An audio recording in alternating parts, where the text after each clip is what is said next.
যুক্তরাষ্ট্রের প্রকাশিত জাতীয় নিরাপত্তা কৌশলকে ঘিরে ইউরোপ জুড়ে চলছে আলোচনার ঝড়। হোয়াইট হাউস ও ব্রাসেলসের মধ্যকার দীর্ঘদিনের সুসম্পর্কে এবার ফাটল ধরল বলেই মনে করছেন ইউরোপীয় নেতারা। ৩৩ পৃষ্ঠার এই নথিতে ইউরোপীয় ইউনিয়নের কথিত সেন্সরশিপ নীতি, সামরিক সক্ষমতা, গণতান্ত্রিক অধিকার নিয়ে সমালোচনা করা হয়। এতে চটেছেন ইউরোপীয় নেতারা।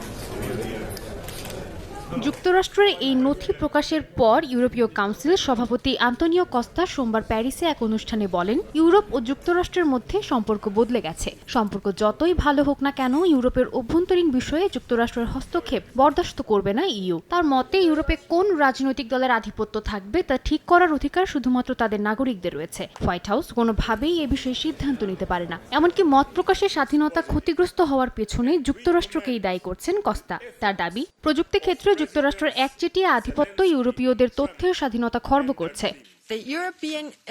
ইউরোপীয় ইউনিয়নের পররাষ্ট্র নীতি প্রধান কাজা কাল্লাস বলেন, সংস্থাটির উচিত নিজের ওপর বিশ্বাস রাখা। একই সঙ্গে তিনি দাবি করেন, তাদের বিরুদ্ধে আনা অভিযোগের একটিও সত্য নয়। এদিকে মঙ্গলবার জার্মান চ্যান্সেলর ফ্রেডেরিক মের্জ যুক্তরাষ্ট্রের নীতির নিন্দা জানান। বলেন, ইউরোপে গণতন্ত্র রক্ষার জন্য যুক্তরাষ্ট্রকে দরকার নেই। রাজনৈতিক স্বাধীনতা এবং মত প্রকাশের অধিকার ইউরোপীয় ইউনিয়নের মূল ভিত্তি বলেও উল্লেখ করে জার্মানি। এর আগে নতুন এই নীতিতে রাশিয়ার প্রতি মার্কিন প্রেসিডেন্ট ডোনাল্ড ট্রাম্পের নমনীয়ভাবে সমালোচনা করে বার্লিন। সাদিয়া তাসনিম, সময় সংবাদ।